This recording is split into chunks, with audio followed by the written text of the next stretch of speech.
the Businessin Wales podcast, sponsored by Sinclair Group, the business media for Wales.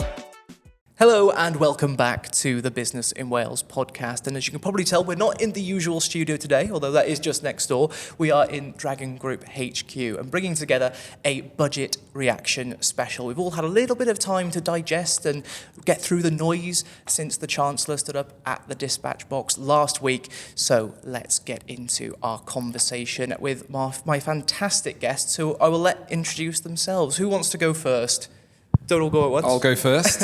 So my name is John Hurst and I am Chair of Federation of Small Businesses Wales. My name is Laura Selby and I'm owner of Hard & Evans in Newport and in Cardiff, and I also am head of wills and probate. And I'm Emily Cotterill. I'm an Associate Director at For Cardiff with the Business Improvement District for Cardiff City Centre. Wonderful. Thank you very much for joining us all. Really looking forward to this conversation. I think we could just start off with a very broad question, which is this the right budget for business? Shall I start on that one? Please do. Okay. I think it's important to provide some context here in the lead up to the budget. So Federation of Small Businesses runs a small business index every quarter. And in the latest quarter results, confidence amongst small businesses was at an all-time low, even lower than during COVID. So I think we came into this budget really hopeful there would be some pro-business, pro-growth news that would sort of improve that confidence level. And I think, unfortunately, from speaking to members, we're getting the feedback that it hasn't helped because there is a perception and there's a reality of there will be tax rises. It is going to be harder to employ people because costs are rising. And so I think for small businesses, I don't think this was the right budget for business. And that's certainly the feedback we're getting from our members. I suppose speaking from my own practice, we will, of course, have to look at the costs that are going to come in for us in terms of wages and the wage increase. And I think we'll also just have to look at our resources and work out whether it's going to be still viable to continue certain areas of law where the margins are smaller.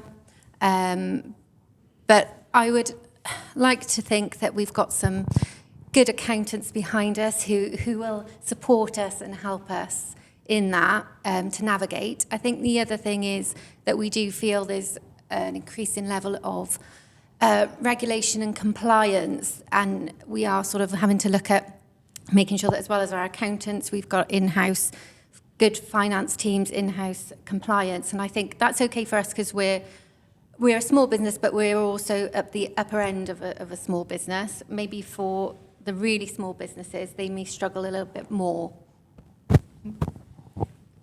I think, is this a budget for business? Business is a big term, and like John says, maybe the confidence isn't there for small businesses. We look really specifically at sort of businesses that choose to trade on the high street and in town and city centres, and I'm sure at some point we'll get onto a conversation about business rates. But beyond that, I can't think of something that I can point to in the current budget and say, yes, this is a great budget for high street businesses for X, Y, Z reason. I think, as you've both already touched on, there's elements around employment costs are really key, particularly for our members and your members. I imagine the same, particularly in the hospitality industry. And there's nothing really that's come out in this budget that's going to relieve any of that for them, I don't think.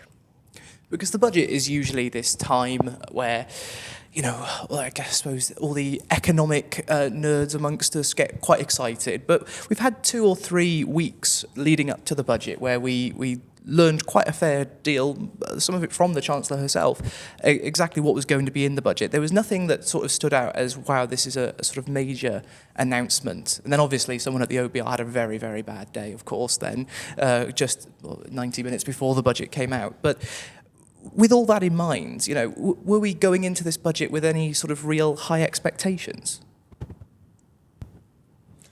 I don't think we were entering it with massive expectations, but I think what we were hoping for is that the government would shed some light on their plan for economic growth. They've talked a lot about economic growth and wanting to fund a lot of services as a result of strong economic growth.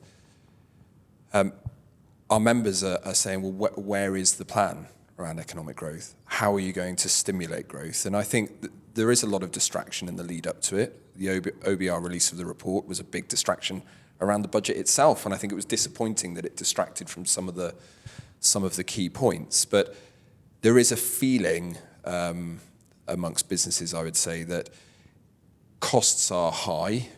The government costs are high, and so therefore they're having to hike taxes at the detriment of business. And there is another question of when are those costs going to be got under control, so that actually that people aren't asking for tax reliefs. What they're saying is, let's have a sensible plan around the cost of running a business, and let's make it sensible to sort of invest in your own business. And again, comes back to a confidence piece. The general feeling is the government isn't instilling confidence in either a plan or clarity around why it's sensible to invest in your own business, grow your business, and recruit people. I think, you've mentioned about someone at the OBR had a very difficult day, but in general, there was very little mystery going into this budget because there'd been such a massive kind of wave of leaks. There's always bits and pieces that people know in advance, but I think we all kind of went into the budget this time around thinking anything sort of significant we already know about. It's already out there. It would have been sort of, if something big had come up that hadn't already leaked, I think it would have been a huge shock. But everyone sort of like, well, we sort of already know exactly what she's going to say. It was an odd situation to be in, I think. Coming back into Wales then, an extra £500 million or just over to the Welsh Government, which, we were always going to see a rise in the amount of money coming to the Welsh Government. But, and we've already touched on it briefly from Emily's comment about business rates, which is obviously a devolved matter. There was a lot of talk about business rates from the Chancellor. That is just in England. So maybe we should preface talking about Wales by going into business rates straight away, shall we? Emily, since you brought it up first, do you want to kick us off? We have had the Welsh Government announce £116 million in relief and the overhaul that's going to happen in April next year. What are your general thoughts? Yeah, so like you said, Mark Drakeford has announced recently in terms of some of the Barnett consequential money is going to be used in terms of the tapering the rises in business rates that people are going to face when the new 2026 valuation list comes in next year. There's a lot of very geeky technical detail in business rates, unfortunately. The conversation we've been having for a long time around business rates is that the Welsh Government they're focusing in on supporting the retail industry in particular. So they've done a lot of work recently. There's going to be variation in the multiplier for kind of small and medium-sized retailers. Similar work going on in England, but that touches more sectors. So they're supporting retail, but also sort of other high street businesses, hospitality in particular. We're really keen to see that a broader range of support for the high street in terms of what Welsh Government are doing, which unfortunately doesn't seem to be the angle that they're going down. They are using these sort of sectors as a very blunt instrument. When we responded to the consultation on the rates relief scheme, we kind of had various sums pointing out that there's kind of more businesses in Bridgend, MacArthur Glen Designer Outlet are going to be getting relief that businesses in Cardiff city centre aren't, and the wider social impacts and sort of community value of sort of supporting high street businesses as opposed to supporting businesses on kind of out of town monofunctional retail parks. So, the relief that Mark Drakeford has announced today and sort of the tapering elements of increases are definitely welcome because, business rates can and do put people out of businesses. They make businesses not viable because they are such a sort of blunt and unhelpful instrument a lot of the time. So, the relief that he's announced is positive, but it isn't really, and the same is true in England, it isn't a step on this path that various successive governments have said that they're going to do a major overhaul of business rates. That still doesn't seem to be on the cards. It's still kind of tinkering around the edges. And I can't remember if it's over half of properties or over half of businesses, but one of the two in Wales, over half of either businesses or properties paying business rates get some kind of relief. And to me, that's an obvious sign that the system is broken. If you're giving more than half of the payers some kind of adjustment, there clearly needs to be a sort of deep reform of that. John, I know you've got strong views on this. Yeah, so we've been speaking to Welsh Government about business rates and sort of pressing, and so, we welcome more money coming into Wales, and we would advocate a portion of that being used to overhaul the rate system. What we're saying is, by the overhaul of the rate system, let's encourage growth. Let's go beyond just sort of tinkering with it, for want of a better term. But actually, let's use it to sort of be pro-business and pro-growth, and let's look for more high street businesses to be employing people. I think this idea that retail will have a relief, but leisure and hospitality won't have an element of relief, that's been talked about. So again, coming back to your point where it's not a broad change, but the sort of small changes being made. The idea of different rates on the high street, I just think doesn't work. I think it's really complicated for business owners to understand the rate system at all. So we think, it's a lever that Welsh Government can use to encourage growth, to encourage job creation. Let's use that lever positively to grow confidence and get the high street working again. I think your point about, MacArthur Glen, where, plenty of people visit, but there's lots of sort of national brands there. They aren't necessarily local brands. There are some local brands there as well. Might get a relief, but actually a high street local store, one store won't get a relief. I think that's a really interesting point, and that should be looked at in a lot more detail. And Laura, as someone who owns a business that's got sort of bricks and mortar locations, tell us about your individual sort of situation, if you can.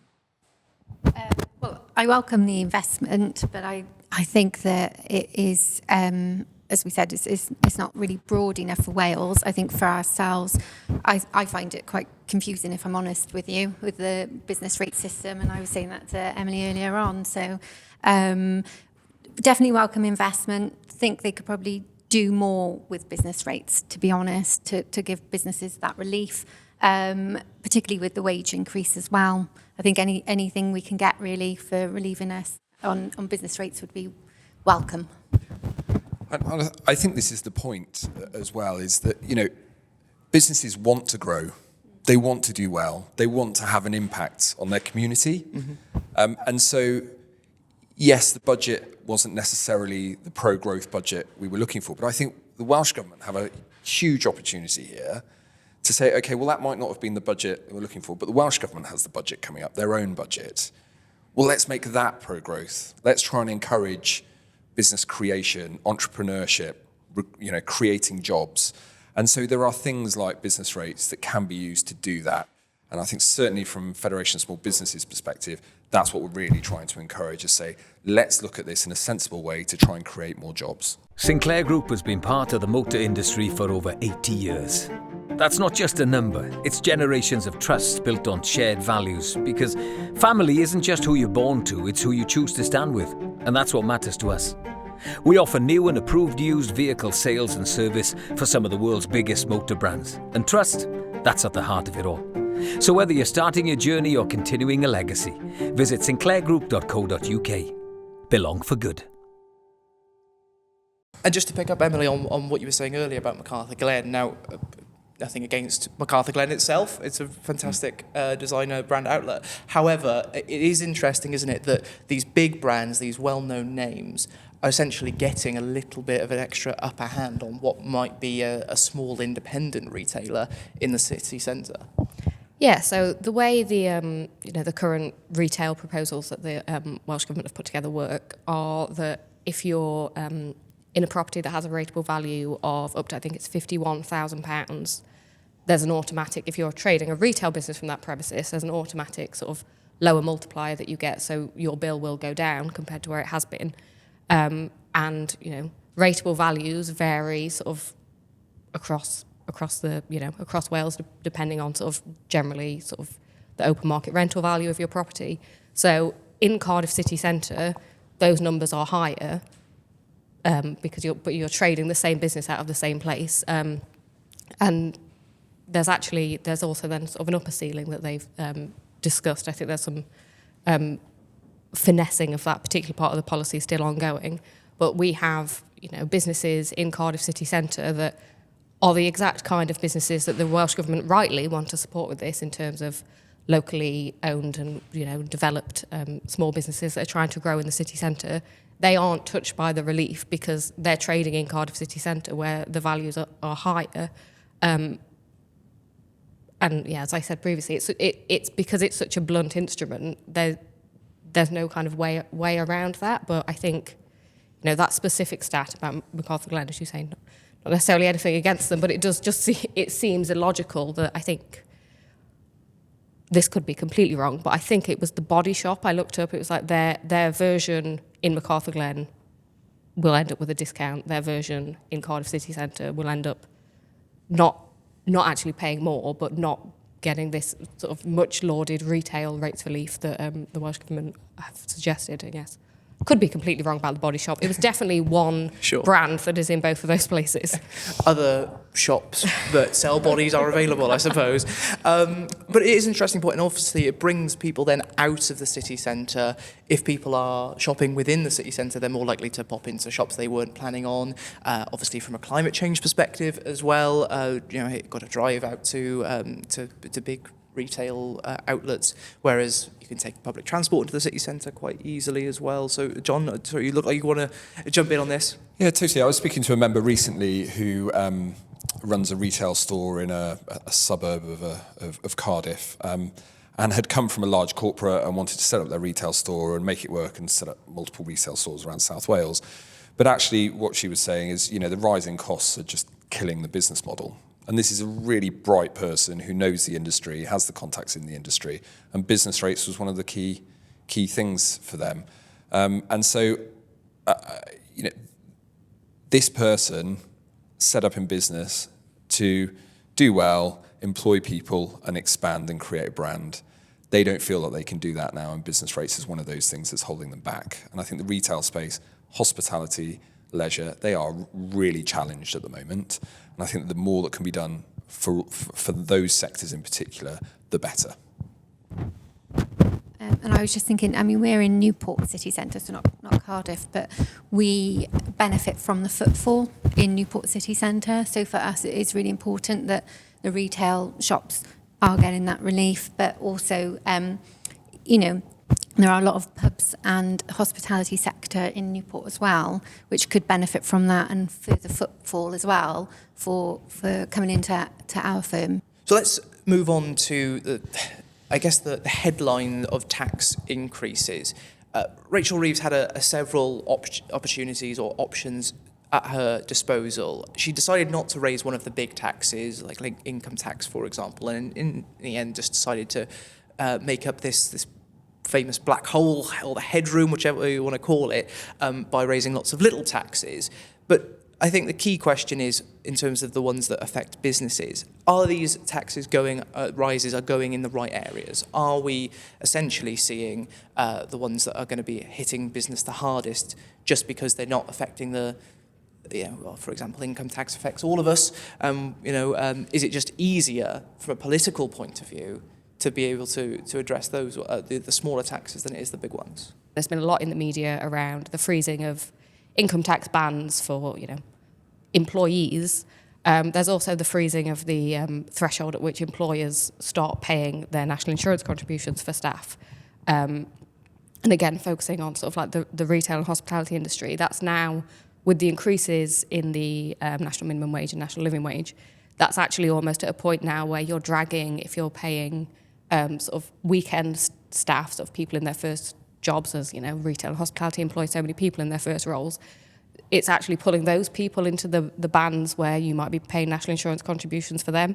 And one of the sort of the playoffs that businesses have in terms of giving inexperienced people those first roles is that there are generally cost savings in that. So there's a sort of a slightly complicated balance there, I think. A lot of the rises, there's been, getting a lot of commentary in the media around their rises by stealth because of these freezes in certain places and increases in other things. So it is proving quite difficult, I think, to get to the full picture of exactly what it's going to mean for individual businesses, because there's so many sort of different levers that you need to tweak now. This has gone here, that's going there. Whereas, as you say, if it had been one of the big ones, it's just a lot simpler to look at and talk about, isn't it? Yeah, totally. And I think there's, you get into the detail and you start realising, I don't think there's the incentives for employment, particularly younger people coming in. We're seeing a real challenge to people wanting to recruit apprentices. And we're seeing that impact sort of the job market at the entry-level job market. We're seeing a reduction of jobs being advertised there and a reduction of appetite there. I think the hospitality, leisure, retail, tourism, it's already very difficult. Any rise at all, the market is very sensitive to any rise at all. But also then if you look at a couple of other subtle areas, well, there's a 2% rise in dividend tax. Well, that is a direct tax rise for business owners, shareholders, so that's going to have an impact. And then really interestingly around employee ownership trusts, there's a change to the taxation there. So, that's an initiative, EOT is an initiative that's really been pushed in Wales. Welsh Government have exceeded their target around that. And that's a huge thing around succession, keeping jobs in Wales. So really interesting to see taxation change there because, lots of businesses will have been planning for potentially years to initiate an EOT, to then realise that actually those owners that are exiting won't be as well off, and therefore they have to make different plans, but also that could have an impact on whether people want to do an EOT at all, which then affects the employment within that business. So I think, there's not the big headline things, but stealth or stuff that's hidden, and the devil's in the detail, isn't it? Certain things we're picking up on saying, is the message, invest in your business, it's the right thing to invest in your business, it's the right thing to employ people, you can transform communities by being a good employer, or is the message actually, you need to be more cautious, you need to reduce your headcount, actually, do you need that premises on the high street? Potentially we're seeing a swing to the latter rather than the former. So for me, I was thinking about the freeze in the threshold, really, for employees and how that's going to affect them, and whether it's sort of going the wrong way and not encouraging people into work, because actually they're going to end up paying tax, and more tax, really. So it's kind of off-putting in a way to people who you want to encourage to come into work. As John said about the dividend tax, I think that's for shareholders, that is maybe not the right thing again. It carries on from the last year's budget, which did impact business owners, with the changes in inheritance tax and talking about succession planning. So when you combine it all together, it is a bit worrying, I think, for business owners. So I mean, we do see clients, business owners, quite often farmers, and we do talk to them about their succession planning, and we obviously want to make things as tax efficient, really, for them as we can. So I think it is, although they're sort of not headline taxes this time compared to maybe last year when we had a lot about the inheritance tax, there will be some consequences, I think, for the business owners as a result. I think it's a fair point to make, actually, as well, that although income tax didn't necessarily go up by 2-3p, the freeze on the threshold is a rise. I mean, we will be paying more income tax as a result of that. And you touched down, Laura, on inheritance tax. Actually, we didn't hear very much about inheritance tax in the budget. I was at the Royal Welsh this year. That was such a huge talking point. Farmers very, very, very scared, and there are some real heartbreaking stories coming out about this as well. The lobbying groups have doing very well to be able to show just how much people are worried about this. Were you disappointed that there wasn't anything really major being talked about, particularly around inheritance tax and farming? Yeah, I think after sort of the reaction to last year's budget, I was hoping that maybe they might do something a little bit more to help farmers, particularly who have been quite affected by last year's budget. I think they did announce one thing, which is basically that you can have a transferable relief, so that when the surviving spouse or civil partner passes away, it is now announced that they can claim the unused allowance from the first who passed away and add that on. So that is one thing they did announce in the budget. It's probably really quite a smaller thing which hasn't had a lot of attention. But that is better news. But I do think that probably we will still see business owners and farmers coming in to discuss what they can do, because they are going to have an issue, with if the surviving spouse or civil partner dies, anything above the 2 million, they've got to look at how they're going to fund this inheritance tax. I think, yes, it is a shame that perhaps more didn't come in this budget to try and give them more reassurance, because obviously farming in Wales is huge. Of course, yeah. And it's probably the right time to say as well, £2 million sounds like a lot of money, but we're not talking about cash here. No. Land and machinery, can quite quickly ramp up, and quite often those are things that have been passed through generations. So, Yep. We're talking about people who maybe are, cash poor, Yes. Quite frankly, Yeah. and there is a lot of very fine margins within farming currently as well. Oh, absolutely. So it's how are they going to fund this tax bill that they're going to get, really, and how are they going to keep that farming business going without having to sell off land and parts of the business? Well, that might be counterproductive, really, to what we want for the economy. So, yeah, that's going to be an interesting time. We'll have to see how that all pans out, but. Yeah, there wasn't much said about it this time round. So no, it says a lot when we're a year after the last budget and we're sort of still picking up on these things, though. Because genuinely, any farmer will say that is their sort of number one priority at the minute. Yes. And that was after we were talking about the sustainable farming scheme as well, which caused a lot of anguish as well. Sinclair Group has been part of the motor industry for over 80 years. And in that time, we've learned it's not just about cars, it's about the impact we leave behind. We believe in driving change, supporting the people around us where we live and work. Because when our communities thrive, we all do. We offer new and approved used vehicle sales and service for some of the world's biggest motor brands. But what drives us goes far beyond the road. So whether you're starting your journey or continuing your legacy, visit sinclairgroup.co.uk. Belong for good. So let's move on to the EV tax. Have we got any EV vehicle drivers here? No? We do have an EV in the household, yeah. Okay. What, Yeah. in the living room? Yeah. This was something that was quite, again, trailed. And one of the real key selling points for an EV, especially with its higher sort of entry point in terms of cost, was, well, you'd be paying a lot less in terms of congestion charge if you live in London, or, in terms of just petrol. Obviously, energy to run an EV is cheaper. Now, all of a sudden, we're having to pay per mile, which we'll get onto how that's going to be calculated in a little bit. But John, were you worried? Do we want to get on to how it's calculated? Because I'm not sure if there's any certainty around how it's going to be calculated.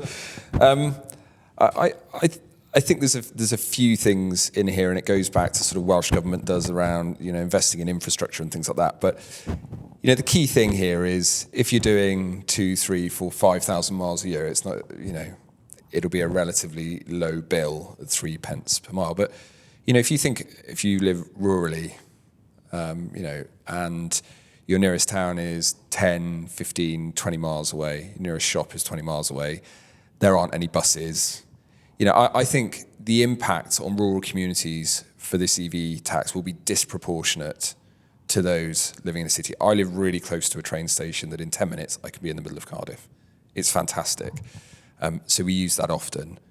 But if I lived well outside of Cardiff with a bus once a day, once every hour, And that's a lot of feedback from our members is, there is a reduction in good transport infrastructure around. So I would just say, this EV tax will be disproportionate. We were running the numbers, if you do 15,000 miles a year, it's £450. Well, that's more than, plenty of petrol and diesel vehicles. If you do 25,000 miles a year, you're getting up to sort of £700. And I think then you kind of consider some of the small businesses that we represent, plumbers, tradespeople who are doing a lot of miles per year. Well, this is it's another thing that's chipping away at their earnings. So I understand, there needs to be something in there for EVs because more and more are on the road. But I just feel like this is a pretty big tax that's coming for those EV owners when they've been encouraged heavily to use EV. And also, that's notwithstanding the infrastructure challenges. There's huge infrastructure challenges in rural areas when you use an EV. And the cost if you pull up at a service station doing a motorway journey, which I often do up to my in-laws in the Midlands, and we stop at the service station, it's really expensive.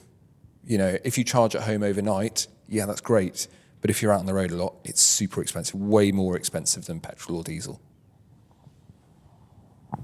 Yeah, I think it's tricky for me now. I'm an urbanist. I walk everywhere. But I think, there's this black hole, not Rachel Reeves' black hole, but there is a hole in the sense of the money coming in from fuel duty is plummeting because happily, people are driving less in their petrol and diesel cars. And, I think, like you said, John, people have been heavily incentivized to make the transition to an EV, and there's a lot of kind of complicated infrastructure and everything behind that.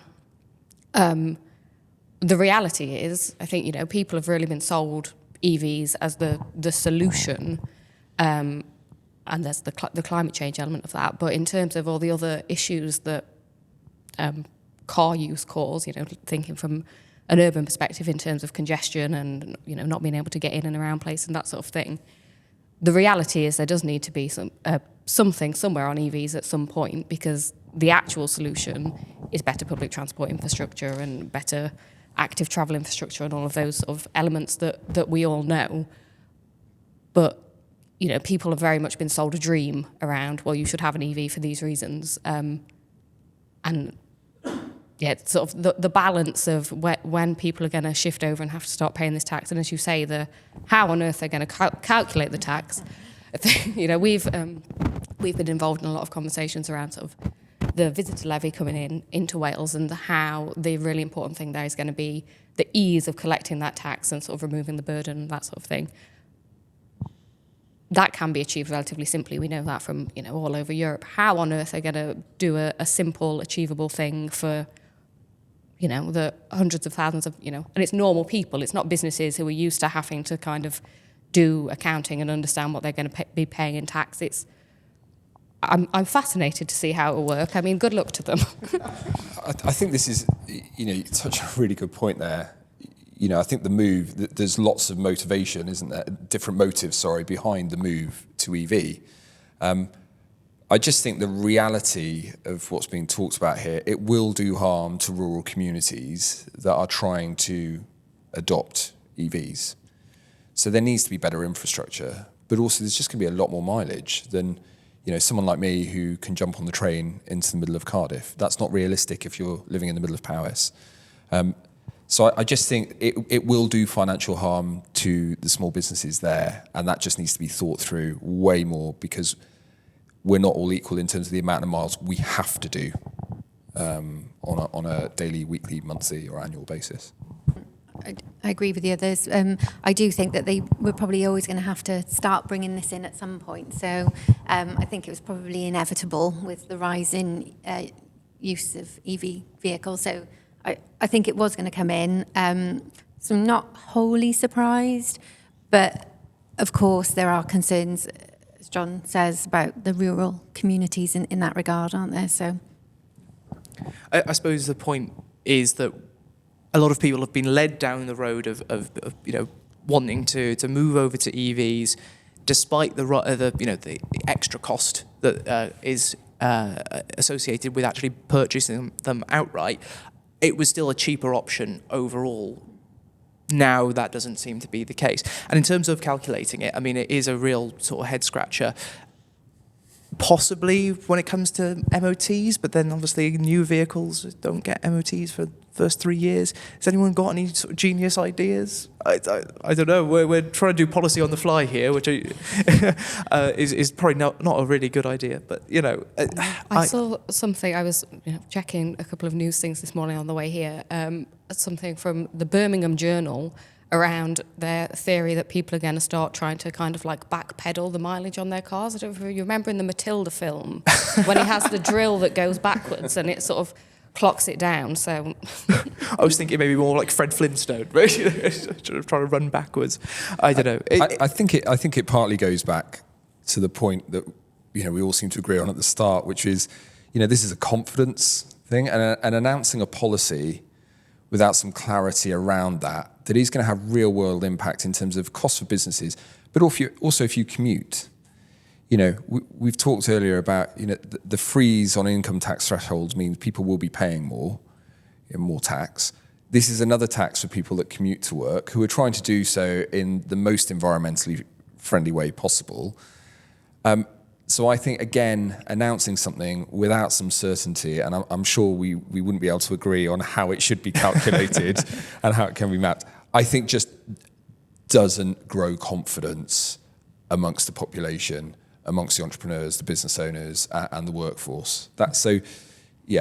More certainty around that would be much appreciated. And I suppose the key question then, and how we'll round things off, because and we've talked about it a bit briefly there, about raising taxes on working people, which was a manifesto promise that Labour would not be doing that. And you could say that that's a very, very broad thing, and it could mean a lot of things to a lot of different people, but there's no doubt that is the case from this budget, that working people will be paying more for just the general cost of living as a result of this budget. There's been calls from opposition parties for Rachel Reeves to resign over this budget. I don't know if anyone here feels that strongly, but do we think that come the next Parliament, by the time the next election comes around, Rachel Reeves will still be in post? So FSB aren't committing on this, and I won't be today. No, that's fine. I think a week in politics is a long time, and the next general election is years away. I think what we are focused on, and we are laser focused on, is the Senate elections next year, and prior to that, the budget. I think the Welsh Government have a real opportunity to grow some confidence and be pro-business. And I would love to see some of that. And actually, I think a lot of the population would love to see that now, pro-high street, pro-business. Let's see some policies come out that will grow that confidence. So I think that's the first thing in terms of the budget. And then in terms of the Senate election next year, based on the polls, we're going to see wholesale change. And that brings with it a level of uncertainty as well. So, I don't have a crystal ball, so I don't know about Rachel Reeves. I know it's a very hard job. No doubt. I don't envy anyone in politics, but at the same time, I think there's a real opportunity in Wales, and we have to grasp that opportunity and do something that will create a vibrant economy. It's a difficult one, isn't it? I think obviously Keir Starmer is supporting her as things currently stand. So I suppose if she's got his support, we'll see really, I guess, what the consequences are now from and fallout of this budget, I suppose. But I think we need to obviously concentrate on Wales and the budget that will come in and be announced in Wales, and then look at the elections next year. And see where we're at with whether it's Labour or someone else. So, difficult to say with Rachel Reeves, though. Jury's out. Well, in some cases, juries are literally out. If you've been following the news recently, very wonderful. Good, very good. Emily, I'll give you a chance, but if you don't want to touch it, then that's fine. I think, you wouldn't be doing your job as the opposition if you didn't kind of call for someone to resign over that. It's the job they have to do, but like everyone said, it's a long old time until the next general election, and our real focus, like you said, John, is on the Senate election and what on earth is going to happen in May, because it's something significant is coming, I think. Yeah. And Also that brings its own challenges, doesn't it? But its own opportunities. And I think looking ahead, I think the message, certainly from Federation of Small Businesses, is businesses, we want to thrive. We want to employ people. We want to change our communities and see positive change in our communities. And we would just like some support in doing that. Absolutely. That's a good way to end it. John, Laura, Emily, thank you so much for joining us on the Businessin Wales podcast, Budget Reaction Special. Do join us next time, and until then, have a good day. The Businessin Wales podcast, sponsored by Sinclair Group, the business media for Wales.